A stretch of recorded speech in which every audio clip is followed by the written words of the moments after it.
Well, hey everybody, welcome back to Wrenching with Grandpa. It's been a minute, admittedly so. So, I'm glad you all stopped by. Hope you'll stay around for a few minutes and let me show you what I've tried to accomplish over this lovely Labor Day weekend here in eastern Georgia. The weather has just been exceptional. I wish I had planned something other than what I ended up doing, but quite honestly, to the gracious loving of my wife, she pretty well let me do what I wanted to this weekend, which was try to get something done with our girl and a couple other things too. So let's kind of check in and see what I managed to do without hurting myself or breaking something.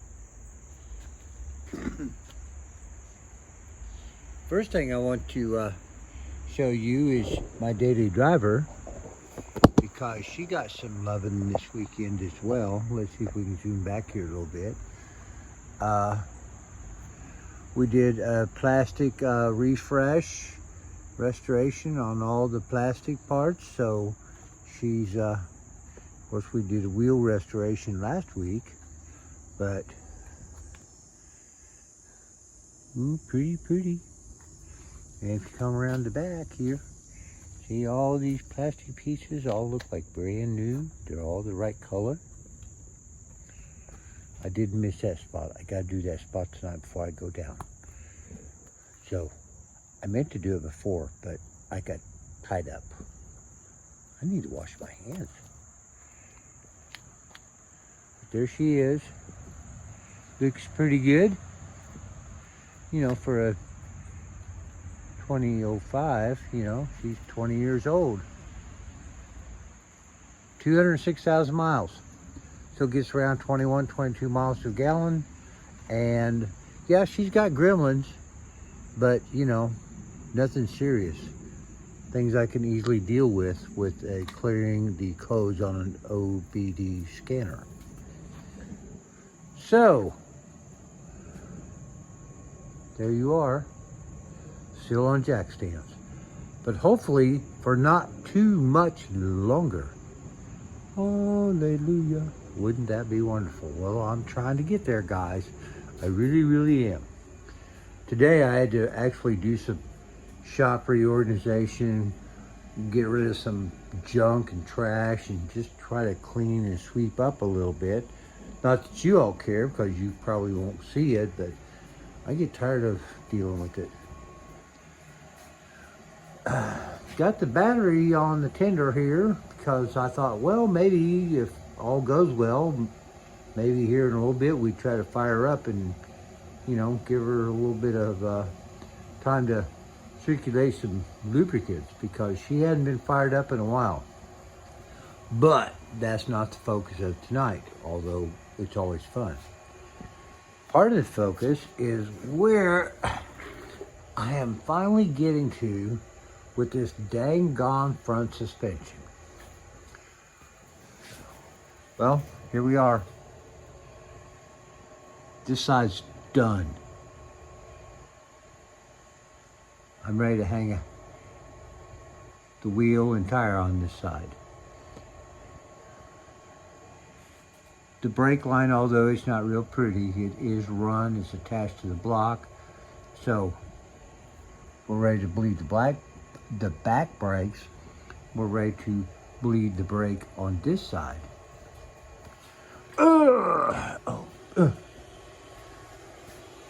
But here's where the focus has been. The right side. So at this point, let's see here. We've gotten the backing plate all redone, all nice and pretty with the rust restoration. This has all been cleaned up on the spindle. Got the new slave cylinder installed. God, that's heavy. Turn it over here. Again, it's all nice and pretty and shiny. Spindle shaft. Lower control arm, brand new. Installed, ready to go, rock and roll.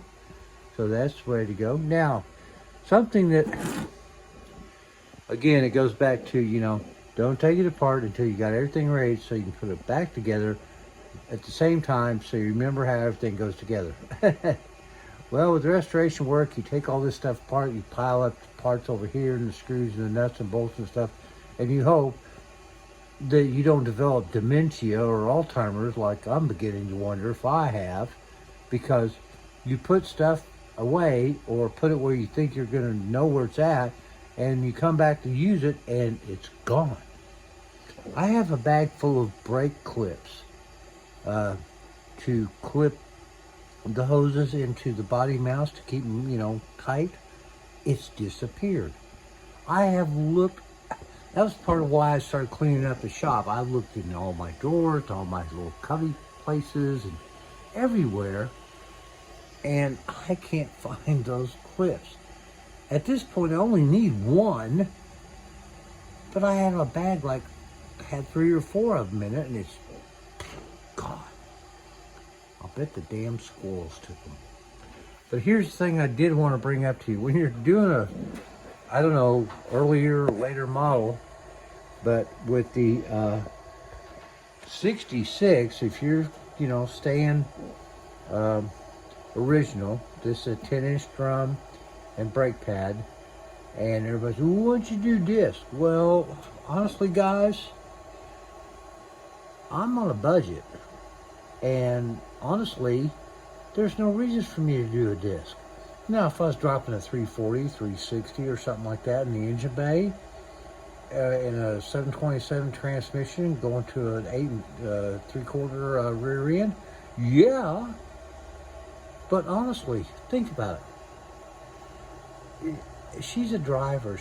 I'm not, car shows, cruising around, going down to McDonald's and throwing quarters at the girls in the window, that sort of thing.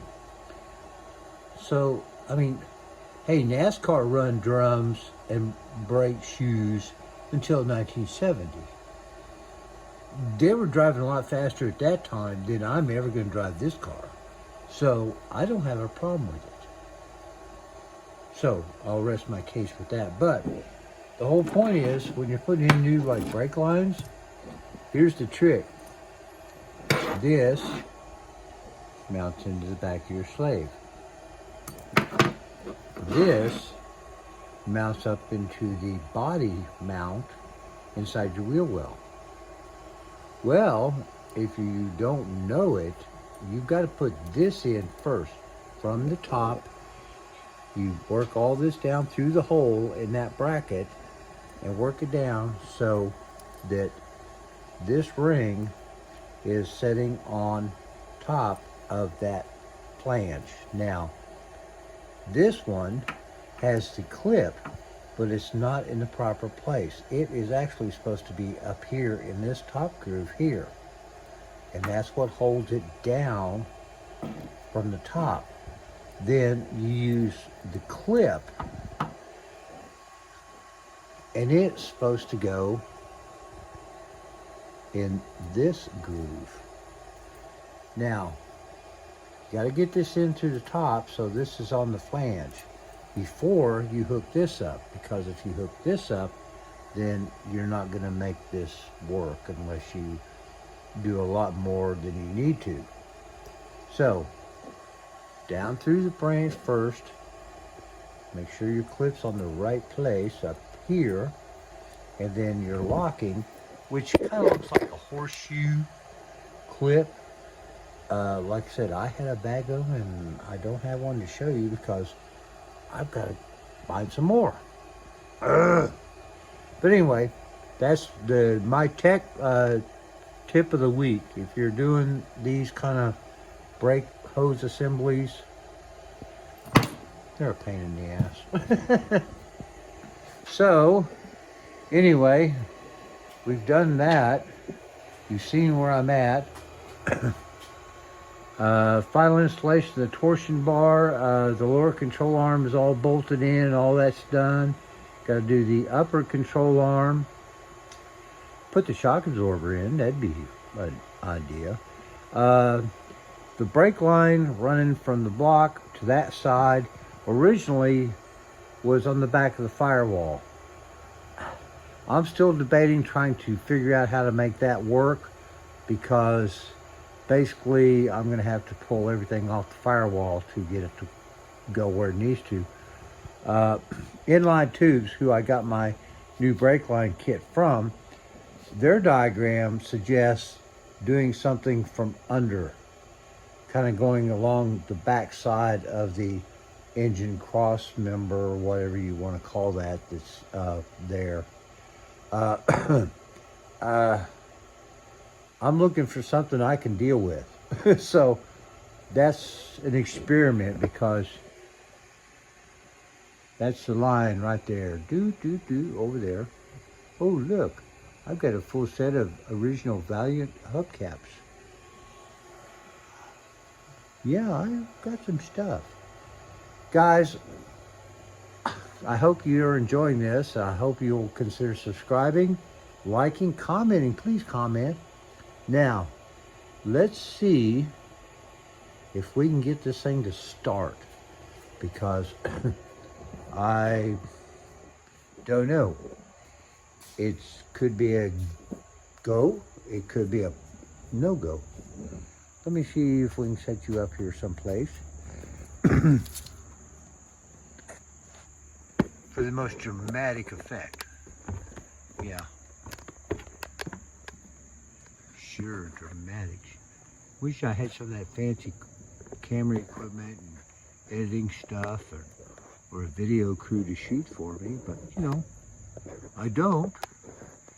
It's just you and me out here with my iPhone and my little Walmart tripod. But hey, we're getting it done. We're getting it done. All right, let's see what happens.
Here we go.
exhaust on it, which is coming hopefully real soon. Thank you guys. I hope you had a wonderful Labor Day weekend. Mine turned out a lot better than I expected because I got a chance to actually move forward on this project. Y'all have a wonderful rest of your week. God's blessings. Y'all take care. Bye-bye.